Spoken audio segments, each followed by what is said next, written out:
Okay, good evening, everybody. Hope everybody is having a wonderful week. This is our new, I guess this is our new setup now. If you like the background, if you don't like the background, give a thumbs up, comment.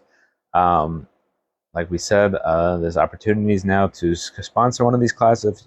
If you like to sponsor a class, please send us a message or put your information in the comment section, and we will contact you. Let's get right into it. This week's Torah portion is Parshas Nitzavim Vayelech. It's a double Torah portion. This is always read right before Rosh Hashanah. So we're right 1 week, one Shabbos left until Rosh Hashanah. So time to take advantage of the time. So in this week's Torah portion, like we've talked about, the book of Deuteronomy is really Moses' last will and testament. Moses is reviewing a lot of the Torah that he already taught, as well as he is also teaching some things for the first time, at least first time they're written down in the Torah. So one of the mitzvahs in the Torah, in this week's Torah portion, is actually the last mitzvah of the Torah, because as we're finishing up the book of Deuteronomy, the last mitzvah in the Torah, God says to Moses, tell Yehoshua, tell Joshua that you are going to pass away. He's going to lead the Jewish people into the land of Israel. And he says in Deuteronomy 31:14, and he says, Va'ata kisvu lachem es hashir azos. And now write down the song for yourselves. V'lelamda es b'nei Yisrael. Sima b'fihem, and teach it to the children of Israel. Place it in their mouths. Laman tia li hashira hazos la'ed b'nei Israel, in order that this song will be for me a witness for the children of Israel. So God tells Moses, write down this song. What does it mean, write down the song? So our commentaries explain what does it mean, write down the song. It means to write a Sefer Torah. So the commentaries explain, what does it mean, write the Sefer Torah? It's not just write down this specific song that we're about to say in next week's Torah portion, which is the song of Ha'azinu, but it's actually the entire Torah until the end of the Torah. And in fact, there is a mitzvah for every single Jew to write down a Torah. And the obvious question that we're going to have based on this is that if Moses says the entire book of Deuteronomy 1 month before he passes away, this is the end of the book of Deuteronomy, we don't hear about any kind of, we think this is a pretty big activity. All the Jewish people are commanded now to write an entire Torah. Moses himself, we'll see in a second, Moses himself writes down the entire Torah more than once, and it's not mentioned anywhere. This is a tremendous undertaking. For context, to write an entire Torah scroll requires concentration. You can't have music playing in your ears. You're supposed to be fully concentrating on that, especially before you write God's name in the Torah. You have to be totally focused. It's something that takes a tremendous amount of effort and time. And Moses, not only we don't hear about it, there's no mention of this idea that all the Jewish people wrote the entire Torah.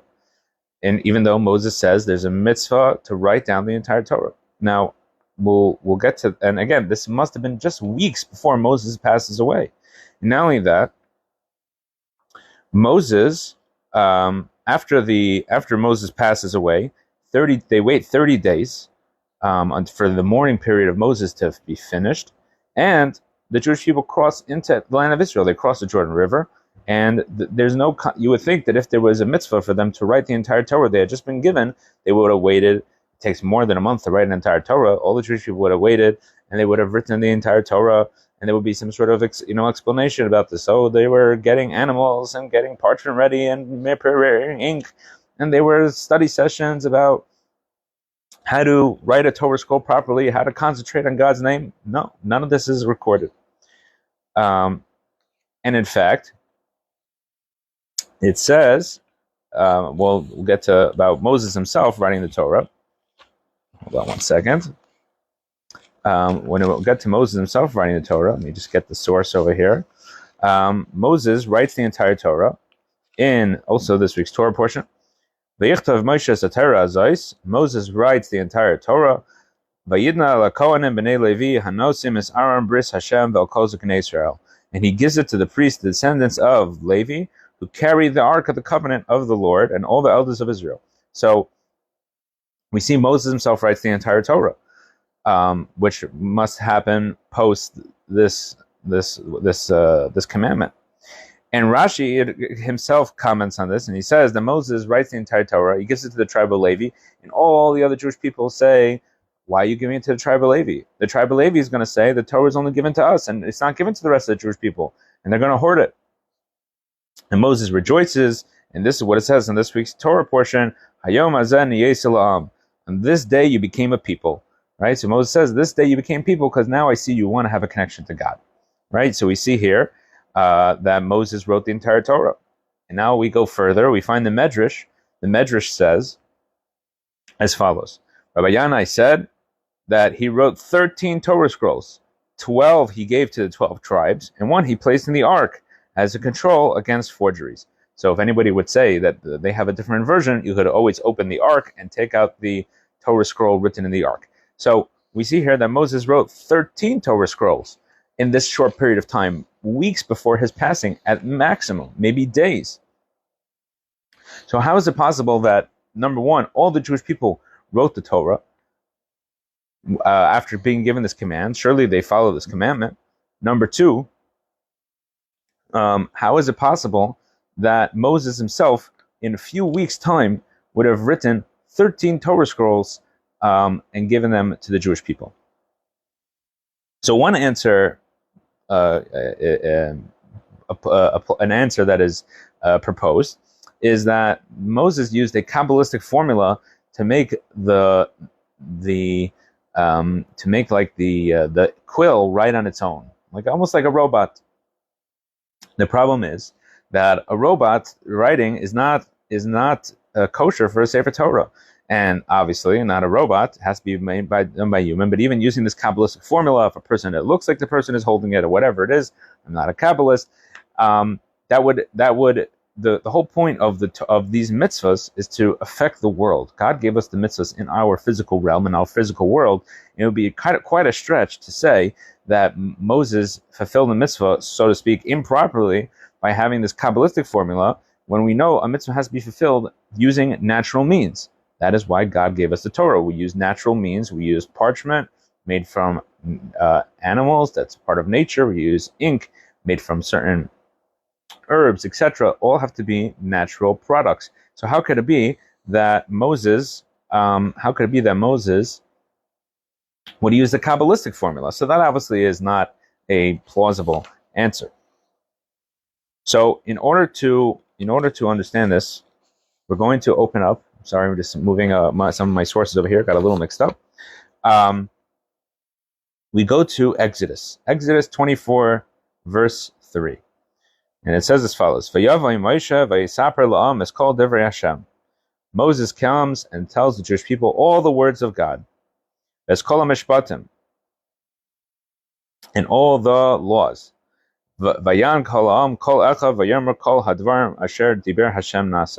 And they says, all the words that the Lord has spoken, we will do. And then it says, Vayichtov Moshe is called Divrei Hashem, and Moses wrote down all the words of the Lord. Vayashkim baboker, and he woke up early in the morning. Vayivem mizbeach, and he built an altar. Tachas hahar, below the mountain. Right. So we see here that Moses wrote down already in Exodus, before the giving of the Torah, we have recorded that Moses wrote down the words of God. So what does it mean that he wrote the words of God? So we're going to have to look up, what does Rashi say? What does it mean, all the words of God?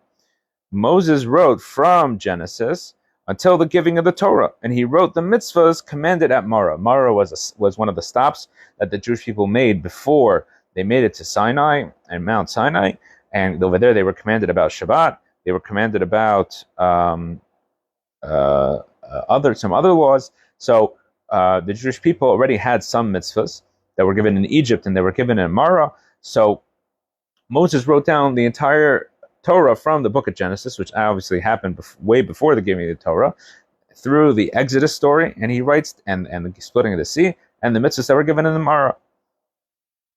And in fact, Moses says to the Jewish people, God says to Moses in Exodus 34, that was Exodus 24. Now in Exodus 34, God says to Moses, inscribe these words for yourself. Write these words for yourself. Ki al pi hadvarim ha'ela karati itcha bris v'es Yisrael. For according to these words, I have formed a covenant with you and with Israel. So again, we see about this idea of writing. And the Talmud comments on this. Talmud in Tractate Gittin, page 60b, the Talmud says as follows. Rabbi Yehuda bar Nachmani, the interpreter of Rabbi Shimon ben Lakish, said, it is written, inscribe these words for yourself. It is also written according to these words. How does this work? So again, in that verse, in those verses, it says, you shall write, and then it says, ki al pi hadvarim, which literally means based on these words, but it could also be translated as the mouth of these words. So are you supposed to write it, or is it a tradition given orally? So he explained as follows. Written words may not be studied orally, and oral words may not be transcribed. So we see here the idea that there was a written Torah, and there was an oral Torah. So what happened? That whenever God gave already at that time in the book of Exodus, God said that there's a written Torah, there's an oral Torah. So obviously they were writing stuff down way before our conversation that we're having here in Deuteronomy, right before Moses passes away. So the fact that not only that they had things written down, they were things that they were only allowed to study from written down, right? They were only the written law had to be studied from the written text, and the oral law had to only be discussed orally from a tradition. So therefore, we see that obviously the Jewish people were writing things way before we come to our mitzvah here to write the Torah. Okay, so now let's go to Maimonides. So Maimonides, in his preface to his commentary on the Mishnah, Maimonides actually explains how the mitzvahs were given to the Jewish people. And he says as follows, that every mitzvah commanded to Moses by God was given with its explanation. God told Moses the mitzvah and then explained all the ideas and concepts included in it. So, in other words, not every mitzvah is fully explained in the Torah, in the written text of the Torah, and the only way we know is the tradition that comes with it. So every mitzvah came with its tradition. So he explains as follows. Maimonides continues. The order of teaching to the Jewish people is explained in the Talmud. Moses would enter his tent, followed by Aaron, and Moses would tell him the mitzvah once, followed by its meaning. Aaron then went to Moses' right side, and his children, Eleazar and Itamar, entered, and Moses told them what he had told Aaron. One sat on Moses' left side, and the other on Aaron's right. And then the 70 elders entered, and Moses taught them what he had taught Aaron and his children. Then came all the Jews, desiring to hear God's word, and Moses taught them until everyone had heard it from Moses' mouth. So we see here that Moses actually taught the mitzvahs many times. He taught it first to Aaron, then his sons, then to the elders, and then to the entire Jewish people, and they all heard it directly from Moses, and then the Jewish people would continue teaching it to other people who didn't show up, or to their children, or to the next generations until today. Now, part of this story. Let me just get this. The next part here. Part of this idea that Maimonides teaches us. Hold on one second. Is the next part is that then the people went home and taught it to their fellows, and they wrote it on scrolls, which they read regularly. Then they studied the God-given meaning and explanation of that mitzvah. They wrote down the mitzvah and studied the explanation orally. So we see here that people went home and they wrote down the mitzvah, and then they would write down, but they would not write down the oral part of the tradition, which again, like we mentioned earlier, was not meant to be written down. But the written part had to be studied from a written text. So we see here that the Jewish people were constantly updating their scrolls as every mitzvah was taught.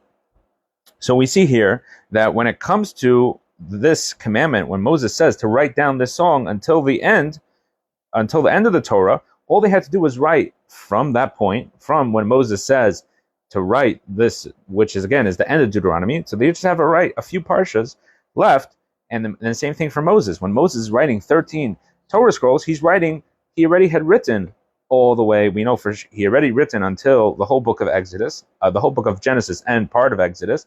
As things were going, just as all the other Jewish people were, Moses was constantly updating his Torah scroll as God gave him mitzvahs.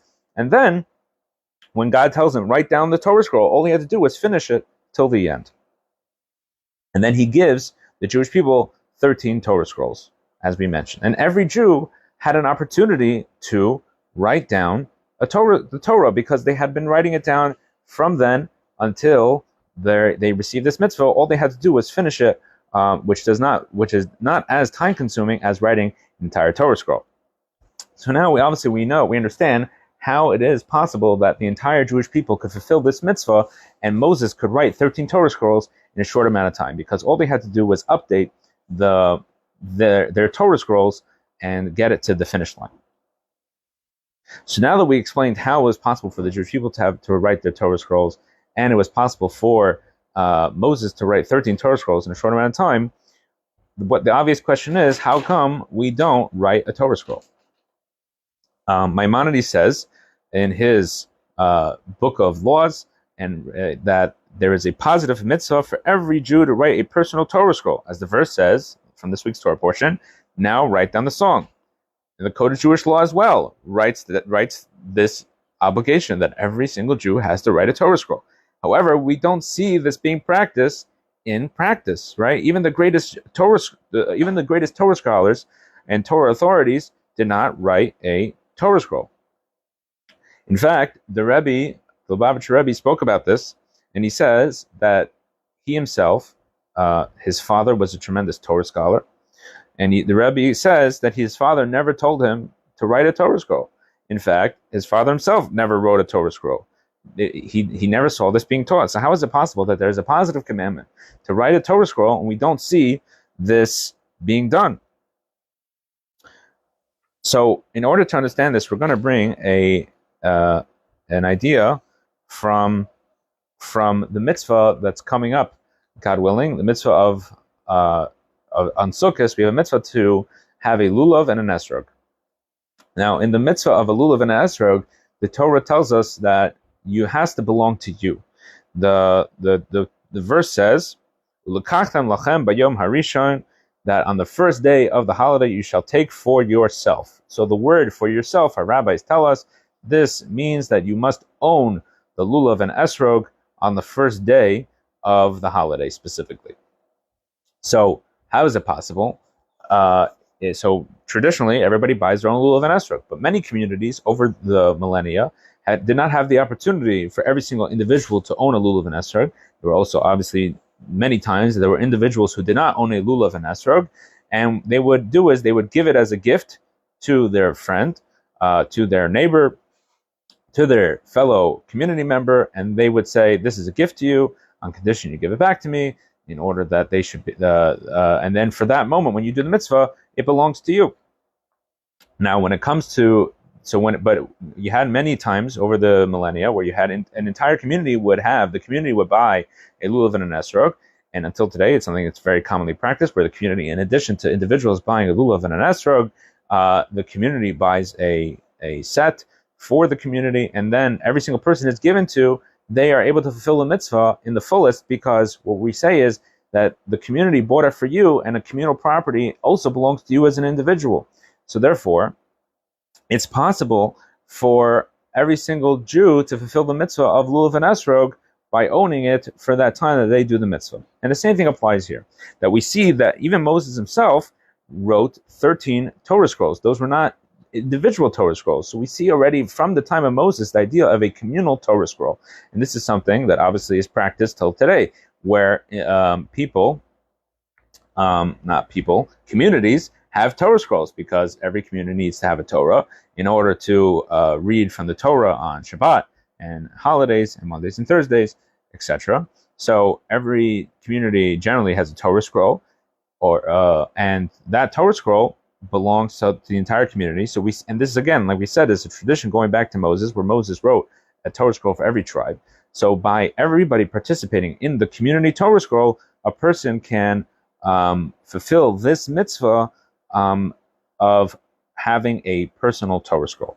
And it's not like it's a cop-out, because just like we said, just like by the mitzvah of lulav, a person has an individual ownership on it. The same thing when something is a public property, the public, meaning the Jewish community, can state that this is actually being done on behalf of the community, and therefore it's on behalf of you as well.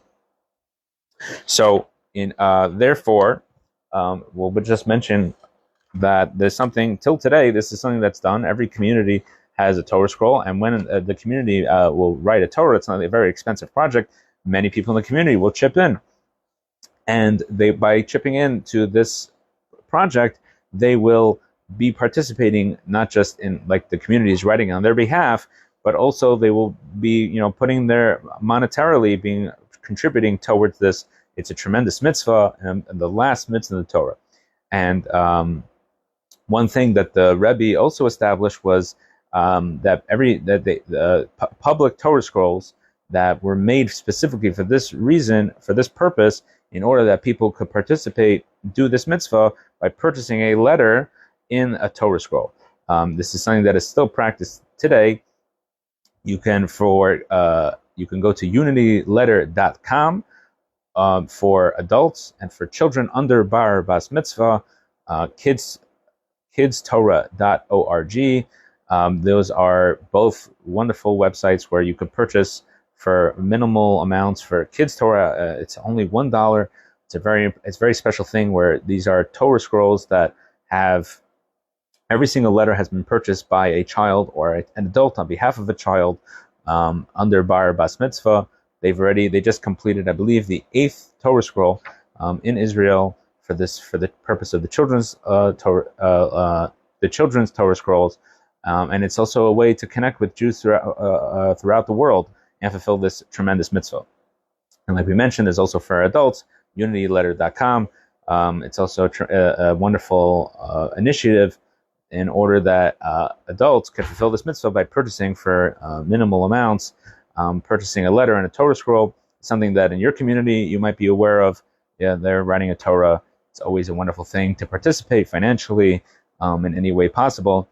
And by this, you fulfill a mitzvah in the Torah. So I just wanted to wish everybody a wonderful Shabbos. And this Shabbos is the Shabbos before Rosh Hashanah, the last Shabbos of the year.